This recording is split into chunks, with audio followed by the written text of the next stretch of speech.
Hello guys, ito na, dumating na ang aking may bahay at ito matagal nang nagbibiyahe.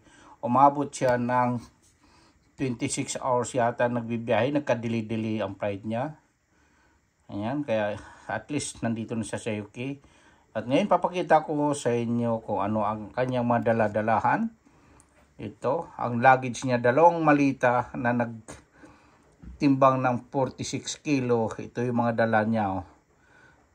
Ayan. Madadalahan niya. Ayan, ito.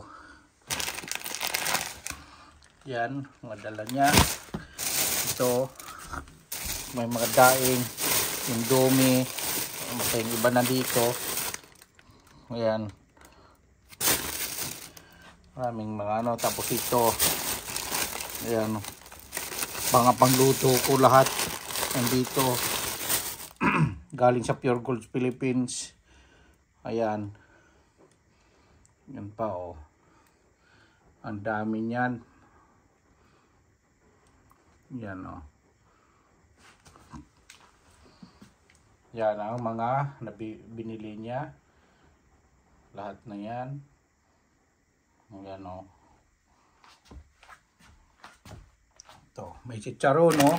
Iluluto mo na lang ang chicharon na to. Ayan o, piprito mo na lang. Ayan. Iba-ibang flavor. Ayan, ang dami niya sa ilalim. Ayan o. Marami yan. Iba-ibang klase.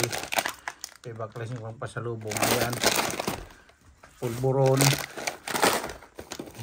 Ayan. Ito.